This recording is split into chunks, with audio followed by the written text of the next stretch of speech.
بسم اللہ الرحمن الرحیم۔ السلام علیکم۔ صحابہ کرام رضی اللہ تعالی عنہ کس طرح غیب پر ایمان لایا کرتے تھے؟ صحابہ کرام رضی اللہ تعالی عنہ کس طرح غیب پر ایمان لایا کرتے تھے اور نبی کریم صلی اللہ علیہ وسلم کی بتائی ہوئی خبروں کے مقابلے میں فانی لذتوں، انسانی مشاہدوں، وقتی محسوسیات اور مادی تجربوں کو چھوڑ دیتے تھے، اور ایسا معلوم ہوتا تھا کہ گویا انہوں نے غیبی امور کو اپنی آنکھوں سے دیکھ لیا تھا اور اپنے مشاہدات کو وہ جھٹلاتے کرتے تھے۔ حضرت ابو ذر رضی اللہ تعالی عنہ فرماتے ہیں کہ ایک رات میں باہر نکلا تو دیکھا کہ حضور صلی اللہ علیہ وسلم اکیلے جا رہے ہیں۔ آپ صلی اللہ علیہ وسلم کے ساتھ کوئی نہیں ہے۔ میں نے اپنے دل میں کہا شاید آپ صلی اللہ علیہ وسلم کے ساتھ چلنے سے آپ صلی اللہ علیہ وسلم کو ناگواری ہو، اس لیے میں ذرا فاصلے سے ایسی جگہ چلنے لگا جہاں چاند کی روشنی نہیں پڑ رہی تھی۔ اتنے میں حضور صلی اللہ علیہ وسلم نے مڑ کر مجھے دیکھا اور فرمایا یہ کون ہے؟ میں نے عرض کیا اللہ مجھے آپ پر قربان کرے، میں ابو ذر ہوں۔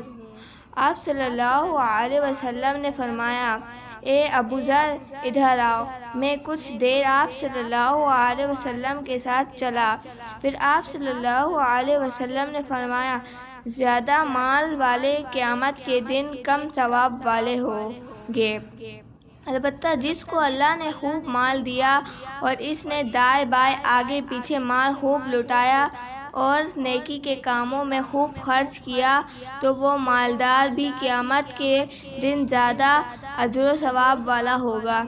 پھر میں حضور صلی اللہ علیہ وسلم کے ساتھ تھوڑی دیر اور چلا۔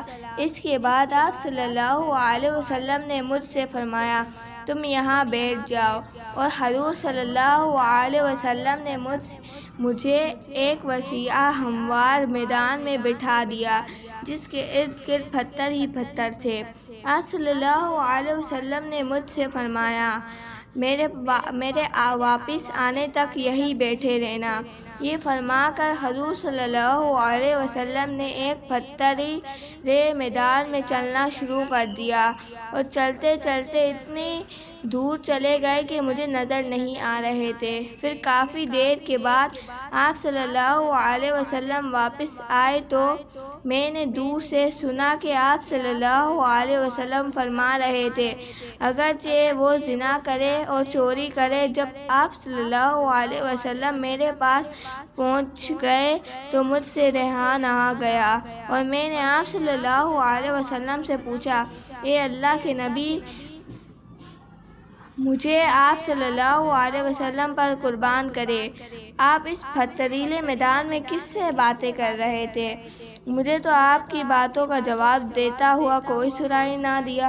حضور صلی اللہ علیہ وسلم نے فرمایا یہ جبرائیل علیہ السلام تھے جو اس پتھریلے میدان کے کنارے میں میرے سامنے آئے تھے، اور انہوں نے کہا تھا آپ صلی اللہ علیہ وسلم اپنی امت کو یہ خوشخبری سنا دے کہ جو اس حال میں مرے کہ وہ اللہ کے ساتھ کسی کو شریک نہ کرتا ہو، وہ جنت میں داخل ہوگا۔ میں نے کہا اے جبرائیل اگرچہ وہ زنا کرے اور چوری کرے؟ حضرت جبرائیل نے عرض کیا جی ہاں۔ حضرت ابو ذر رضی اللہ تعالی عنہ فرماتے ہیں کہ میں نے عرض کیا یا رسول اللہ اگرچہ وہ چوری کرے اور زنا کرے؟ حضور صلی اللہ علیہ وسلم نے فرمایا جی ہاں اگرچہ وہ شراب پیے۔ حضرت عثمان بن عفان رضی اللہ تعالی عنہ فرماتے ہیں کہ میں نے حضور صلی اللہ علیہ وسلم کو فرماتے ہوئے سنا کہ میں ایسا کلمہ جانتا ہوں کہ جو آدمی بھی اسے سچے دل سے کہے گا وہ آگ پر ضرور حرام ہو جائے گا۔ اس پر حضرت عمر بن خطاب رضی اللہ تعالی عنہ نے کہا کیا میں آپ کو بتاؤں وہ کلمہ کون سا ہے؟ یہ وہ کلمہ اخلاص ہے جس پر اللہ تعالیٰ نے محمد صلی اللہ علیہ وسلم اور آپ کے صحابہ رضی اللہ تعالی عنہ کو جمائے رکھا، اور یہ وہ تقوی والا کلمہ ہے جس کے حضور صلی اللہ علیہ وسلم نے اپنے چچا ابو طالب کو مرتے وقت بہت ترغیب دی تھی، یعنی اس بات کی گواہی دینا کہ اللہ کے سوا کوئی معبود نہیں۔ حضرت یعلا بن شداد رحمۃ اللہ علیہ کہتے ہیں کہ میرے والد حضرت شداد رضی اللہ تعالی عنہ نے مجھے یہ واقعہ سنایا۔ اس وقت حضرت عبادہ بن صامت رضی اللہ تعالی عنہ بھی اس مجلس میں موجود تھے، اور وہ میرے والد کی تصدیق کر رہے تھے۔ میرے والد نے فرمایا کہ ایک دن ہم لوگ نبی کریم صلی اللہ علیہ وسلم کے پاس تھے۔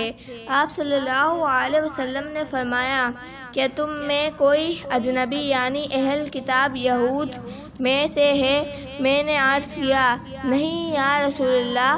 پھر حضور صلی اللہ علیہ وسلم نے فرمایا، دروازہ بند کر دو۔ ہم نے دروازہ بند کر دیا۔ پھر حضور صلی اللہ علیہ وسلم نے فرمایا، اپنے ہاتھ اوپر اٹھاؤ اور لا الہ الا اللہ کہو۔ چنانچہ ہم نے کچھ دیر اپنے ہاتھ اٹھائے رکھے۔ حضور صلی اللہ علیہ وسلم بھی ہاتھ اٹھائے ہوئے تھے۔ پھر حضور صلی اللہ علیہ وسلم نے اپنے ہاتھ نیچے کیے اور ہم نے بھی نیچے کیے۔ پھر آپ صلی اللہ علیہ وسلم نے فرمایا، الحمدللہ، اے اللہ، تو نے مجھے یہ کلمہ دے کر بھیجا اور اس پر ایمان لانے کا حکم دیا، اور اس پر جنت کا تو نے وعدہ فرمایا، اور تو وعدہ خلافی نہیں کرتا۔ پھر فرمایا، غور سے سنو، تمہیں بشارت کیوں ہو کیونکہ اللہ تعالیٰ نے تمہاری مغفرت کر دی۔ اخرجہ احمد کرتا۔ پھر فرمایا، غور سے سنو، بشارت ہو کیونکہ اللہ تعالیٰ نے تمہاری مغفرت کر دی۔ حضرت رفاعہ جہنی رضی اللہ تعالی عنہ فرماتے ہیں کہ ہم لوگ حضور صلی اللہ علیہ وسلم کے ساتھ واپس آ رہے تھے۔ جب ہم قدید یا قدیم مقام پر پہنچے تو کچھ لوگ آپ صلی اللہ علیہ وسلم سے اپنے گھر والوں کے پاس جانے کی اجازت مانگنے لگے۔ امام حضور صلی اللہ علیہ وسلم ان کو اجازت دینے لگے۔ پھر کھڑے ہو کر حضور صلی اللہ علیہ وسلم نے اللہ کے حمد و ثنا بیان کی۔ پھر فرمایا، ان لوگوں کو کیا ہو گیا ہے کہ ان کو درخت کا وہ حصہ جو رسول اللہ صلی اللہ علیہ وسلم کے قریب ہے دوسرے حصے سے زیادہ ناپسند ہے۔ بس اس بات کے سنتے ہی سب رونے لگے۔ کوئی ایسا نظر نہیں آ رہا تھا جو رونا رہا ہو۔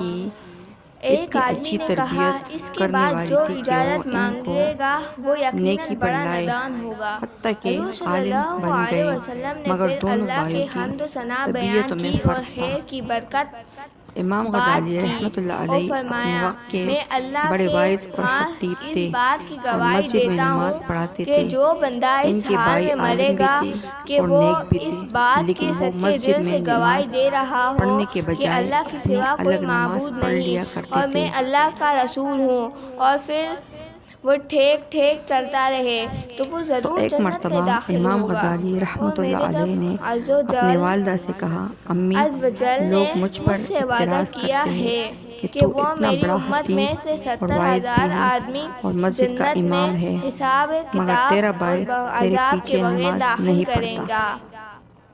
اور مجھے امی، امید ہے کہ آپ بھائی سے کہیے لوگ اور کہ وہ آپ میرے لوگوں پیچھے کے نماز نیک پڑھا ماں باپ اور کرے۔ نیک ماں نے بیوی بلا بچے کر جنت میں نصیحت کی، پہلے اپنے چنانچہ ٹھکانوں اگلی میں نماز کا وقت پہنچ آیا۔ جائیں گے، امام پھر غزالی وہ رحمۃ اللہ 70,000 علیہ جنت نماز میں پڑھنے داخل لگے ہوں گے۔ اور ان کے بھائی نے حضرت انس پیچھے رضی نیت اللہ باندھی، تعالی لیکن عنہ عجیب فرماتے بات ہے ہیں کہ کہ حضور جب صلی ایک اللہ رکعت علیہ پڑھنے کے وسلم نے بعد دوسری فرمایا، رکعت شروع اے ہوئی، فلاں تم نے ان کے بھائی ایسے نے اور نماز ایسے توڑ کیا دی کیا اور ہے جماعت میں سے باہر اس نکل نے آئے۔ کہا، نہیں، اس ذات کی قسم جس کے اب علاوہ جب کوئی امام معبود غزالی نہیں، رحمۃ اللہ میں علیہ نے نے ایسے نہیں نماز کیا۔ مکمل کی، ان چونکہ کو حضور بڑی صلی سبکی اللہ محسوس علیہ ہوئی، وسلم کو وہ معلوم بہت تھا زیادہ کہ پریشان اس ہوئی، نے یہ کام لہٰذا کیا ہے، مغموم دل اس کے لیے ساتھ آپ صلی گھر اللہ واپس علیہ لوٹے۔ وسلم نے اس ماں سے نے پوچھا، کئی بیٹا مرتبہ پوچھا، بڑے لیکن ہر پریشان نظر مرتبہ وہ آتے ہو، یہی جواب دیتا کہنے رہا، لگی، حضور صلی اللہ علیہ وسلم نے فرمایا کیونکہ تم لا الہ الا اللہ کی تصدیق کر رہے ہو اس وجہ سے تمہارے اس گناہ کو مٹا دیا گیا۔ حضرت حذیفہ رضی اللہ تعالی عنہ فرماتے ہیں کہ حضور صلی اللہ علیہ وسلم نے فرمایا اسلام بھی ایسے پرانا ہو جائے گا جیسے کپڑے کے نقش و نگار پرانے ہو جاتے ہیں۔ کسی کو معلوم نہ ہوگا کہ روزہ، صدقہ اور قربانی کیا چیز ہے۔ اللہ کی کتاب یعنی قرآن پر ایک رات ایسی آئے گی کہ اس کی بات آیات بھی زمین پر باقی نہ رہے گی۔ فرشتہ ساری زمین سے سارا قرآن اٹھا کر لے جائے گا اور لوگوں کی مختلف جماعتیں باقی رہ جائے گی جن کے بوڑھے مرد اور بوڑھی عورتیں کہیں گی ہم نے اپنے آباء و اجداد کو اس کلمے لا الہ الا اللہ پر پایا تھا، ہم بھی یہی کلمہ پڑھتے ہیں۔ حضرت صلہ روائی نے پوچھا کہ جب وہ لوگ یہ نہیں جانتے ہوں گے کہ روزہ، صدقہ اور قربانی کیا چیز ہے تو لا الہ الا اللہ پڑھنے سے انہیں کیا فائدہ ہوگا؟ ان میں تھوڑی دیر کے لیے ذہن دوسری طرف متوجہ ہو گیا، اس لیے مجھ سے یہ غلطی ہوئی۔ تو ماں نے اس وقت ایک ٹھنڈی سانس لی اور کہا افسوس تم دونوں میں سے کوئی بھی میرے کام کا نہ بنا۔ متوجہ ہو کر فرمایا اے صلہ نے یہ کلمہ نہیں انہیں آگ سے نجات دے گا، امام غزالی رحمۃ اللہ علیہ نے تو معافی مانگ لی، امی مجھ سے غلطی ہوئی، مجھے تو ایسا نہیں کرنا چاہیے تھا، مگر دوسرا بھائی پوچھنے لگا امی مجھے تو کشف ہوا تھا، سب سے زیادہ معاملہ صاف رکھنے والا اور اللہ کو سب سے زیادہ جاننے والا وہ آدمی ہے جو لا الہ الا اللہ والوں سے سب سے زیادہ محبت کرنے والا اور ان کی سب سے زیادہ تعظیم کرنے والا ہو۔ پیچھے کڑا حضرت سالم بن ابی الجعد رحمۃ اللہ علیہ کہتے ہیں کہ حضرت ابو الدرداء رضی اللہ تعالی عنہ کو کسی نے بتایا کہ حضرت ابو سعد بن منبر رحمۃ اللہ علیہ نے 100 غلام آزاد کیے ہیں۔ حضرت ابو الدرداء رضی اللہ تعالی عنہ نے فرمایا ایک آدمی کے مال میں سے 100 غلام بہت زیادہ ہے، لیکن اگر تم کہو تو میں تمہیں اس سے بھی زیادہ فضیلت والے اعمال بتا دوں۔ ایک تو وہ ایمان جو دن رات ہر وقت دل سے چومتا ہوا اور دوسرے یہ کہ ہر وقت تمہاری زبان اللہ کے ذکر سے تر رہے۔ حضرت عبداللہ بن مسعود رضی اللہ تعالی عنہ فرماتے ہیں کہ جیسے اللہ تعالیٰ نے تمہاری روزی کو تمہارے درمیان تقسیم کیا ہے اسی طرح اخلاق کو بھی تمہارے درمیان تقسیم کیا ہے، اور اللہ تعالیٰ مال تو اسے بھی دے دیتے ہیں جس سے محبت ہو اور اسے بھی دے دیتے ہیں جس سے محبت نہ ہو، لیکن ایمان صرف اسے ہی دیتے ہیں جس سے محبت ہو۔ چنانچہ اللہ تعالیٰ جب کسی بندے سے محبت کرتے ہیں تو اسے ایمان دے دیتے ہیں، لہذا جو بخل کی وجہ سے مال نہ خرچ کر سکتا ہو اور بزدلی کی وجہ سے دشمن سے جہاد نہ کر سکتا ہو اور راتوں کو محنت نہ کر سکتا ہو، اسے چاہیے کہ وہ لا الہ الا اللہ کا اکبر والحمدللہ سبحان اللہ کثرت سے کہا کرے۔